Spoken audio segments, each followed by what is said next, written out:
लालची food and grocery delivery वाला। एक गांव में एक सुपरमार्केट रहता है। उसके मालिक का नाम मंगेश था। मंगेश बहुत ईमानदार सत्यवादी आदमी था। बाहर में भाव कितना भी बढ़े पर वो भाव नहीं बढ़ाता था। लोगों को तकलीफ नहीं होना करके वो अपना फायदा कम करता था पर भाव नहीं बढ़ाता था। मंगेश के लड़के का नाम रमेश था। वो बहुत ही कंजूस और लालची था। वो सुपरमार्केट में पिताजी को मदद करता था और पिताजी कब आराम करते करके देखते रहता था, क्योंकि एक बार व्यापार उसके हाथ में आया तो वो अपना मन मर्जी चला सकता है करके उसकी सोच थी। वो सोचे वैसा ही एक दिन मंगेश, बेटा मेरी उम्र बहुत हो गई है, इससे पहले जैसे मैं काम नहीं कर पा रहा हूँ, इसलिए मैं अब आराम करना चाहता हूँ। अब से अपना व्यापार तू ही देख ले, कहता है तो रमेश, इसका ही तो मैं कब से इंतजार कर रहा था। मेरा मतलब है आप कब आराम करते करके राह देख रहा था पिताजी, ऐसा कहता है। उस दिन से पिताजी घर पर आराम करते हैं। रमेश इतने सालों से ये ईमानदारी सच्चाई करके सब कुछ बर्बाद कर दिए, नहीं तो अब तक कितना पैसा कमा लेते थे। अब से मैं मामूली सामान के साथ ज्यादा मिलावटी सामान बेचूंगा, वैसे ही खाना भी यहीं पर बनवा कर उसके ऊपर भी ज्यादा पैसे कमाऊंगा। डिलीवरी बॉयज को रखकर घर घर में सप्लाई करवाऊंगा करके सोचता है। बाद में पेपर में दीवारों पर एडवर्टाइजमेंट लगाता है, Mangesh supermarket and super food delivery call 9985858521 करके रहता है। ऐसे वो गोडाउन भरकर मिलावटी सामान भरता है। सुपरमार्केट के पास ही किचन का सेटअप लगाकर खाना बनाने वाले से खाना बनवा कर रखता है। रमेश को फोन आते ही ऑर्डर लेकर सामान को कुछ डिलीवरी बॉय से सामान को खाने को भेज रहा था। वैसे उसका व्यापार जोरों शोरों से चल रहा था।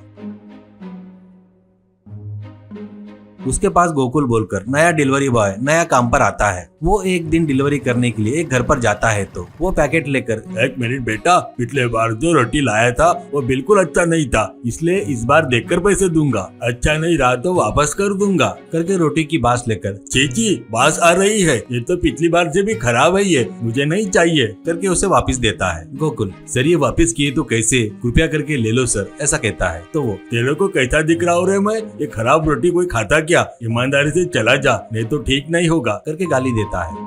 गोकुल सुपरमार्केट में आकर जो हुआ सब रमेश को बताता है। तो रमेश, कौन है रे तू वेस्ट फेलो, उसने वापस किया तो लेकर आ जाना, क्या कुछ भी बताकर देकर आने का, इससे मुझे कोई लेना देना नहीं है, वो पैसे मैं तेरे तनख्वाह में से काट लूंगा, कहता है। तो बेचारा गोकुल कुछ नहीं बोल पाता और एक बार सामान की डिलीवरी देने एक घर पर जाता है। वहाँ पर एक औरत, आया क्या बेटा, तेरी ही राह देख रही थी। पिछले बार जो सामान दिया था वो पूरा मिलावटी था, इस बार कैसा है करके देखूंगी करके सामान निकाल कर बांस लेकर सूंघ कर, देखा क्या इसमें कितनी बदबू आ रही है, इससे कोई खरीदता क्या करके उसे भी सूंघाती है। वो, हाँ जी आप सच बोल रहे हो, ये सामान में बास आ रही है, नहीं तो ये पूरे पैसे मेरा मालिक मेरे पगार में से काट लेगा, कहता है। तो वो औरत, ये तुम्हारा प्रॉब्लम है मेरा नहीं, जाकर अपने मालिक से बात कर ले, ऐसा कहती है। ऐसे बाकी डिलीवरी बॉय से अपनी समस्या बताता है। वो लोग भी इसी समस्या को झेल रहे करके बताते हैं। गोकुल, तो फिर अपन इस समस्या को बलि क्यों चढ़ना, चलो मालिक से बात करते हैं, चलो, ऐसा कहता है। सुपरमार्केट में रमेश, क्या रे गोकुल, क्या तू अपने आप को इन कामगारों का नेता मान रहा है क्या, इन सबको साथ में लेकर आया, मेरा नकली सामान नहीं बोल रहा क्या, कितनी हिम्मत है रे तुम्हारी, चुपचाप बाहर निकलो, तुमसे मेरे को कोई अभी काम नहीं है, ज्यादा किए तो चोरी किया करके पुलिस केस करके जेल भिजवा दूंगा, ऐसा कहता है। इससे सभी लोग डरकर बाहर आ गए।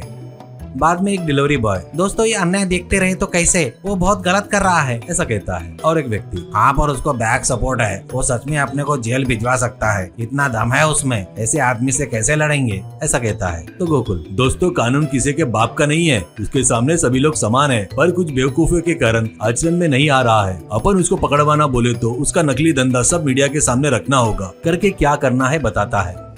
ऐसे वो चुपके जाकर गोडाउन में का नकली सामान, वहाँ पर फैला कचरा, इन सब का वीडियो बनाते हैं और सोशल मीडिया में पोस्ट करते हैं। बस वो वायरल होकर आखिर कलेक्टर देखते तक चला गया। बस कलेक्टर और पुलिस वाले आकर गोडाउन को सील करते हैं और रमेश को अरेस्ट करते हैं। कोर्ट रमेश को 4 साल की कठिन कारागार की सजा सुनाता है। रमेश, डियर फ्रेंड्स, ये वीडियो अगर आपको पसंद आया तो इस वीडियो को लाइक करके अपने दोस्तों को शेयर करो और हाँ, हमारे चैनल को सब्सक्राइब करना नहीं भूलना, बिल्कुल कीजिए सब्सक्राइब। आपने भी कभी किसी मिलावटी सामान को देखा क्या, अगर देखा है तो हमको कमेंट करके बताओ। धन्यवाद।